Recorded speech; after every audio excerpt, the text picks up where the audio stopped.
अरे साली अरे सटा जोगीरा सारा अरे आवा हेने ना ना थोड़ी ना तो दीदी के कह दे जोगीरा सारा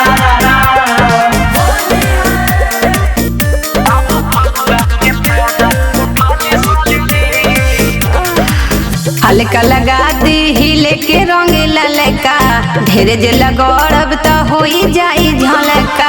ऐसे कोई होली खेलेला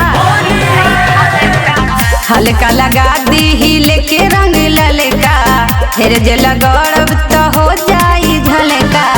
अपना के बोनी जानी बोली जीजा जी अपना के बोनी जानी बोली जीजा जी ऐसे हाथ दोनों गलिया न मोली जीजा जी ऐसे हाथ दोनों गलिया न मोली जीजा जी। हाउ खत बाड़ू काहे बोला ना एतना अपना के मना तारू मनावा सिकतना। होली हमें छोड़ी कैसे खाली साली जी होली हमें छोड़ी कैसे खाली साली जी। अब फगुआ के फायदा उठाली साली जी अब फगुआ के फायदा उठाली साली जी। माने हर साल यही करेलू ना करो अरे आवा लगावे दो ना ना सटा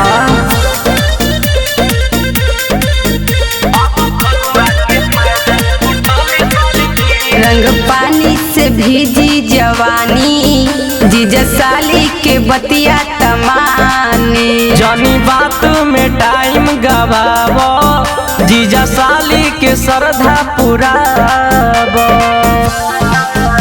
रंग पानी से भीजी जवानी जीजा साली के बतिया तमानी। जानी बात में टाइम गवाबो साली जीजा के श्रद्धा पुराबो।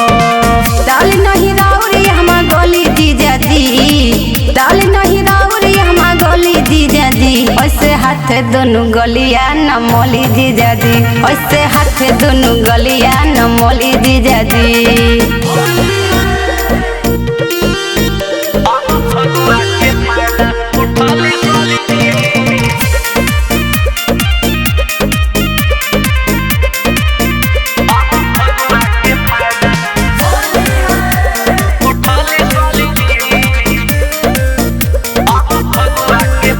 हमू ले हब होली के सवाद हो खेलब आदित्य के संग सदीवाद हो।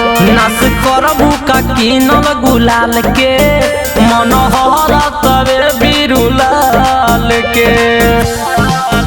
हमू ले हब होली के सवाद हो खेलब आदित्य के संग सदीवाद हो। नास करबू का किनल गुलाल के मनोहर तबे बिरुलाल के। दारू में भोइल बानी टोली जीजा जी रउआ दारू में भोइल बानी टोली जीजा जी ऐसे हाथ दोनों गलिया न मोली जीजा जी ऐसे हाथ दोनों गलिया न मोली जीजा जी।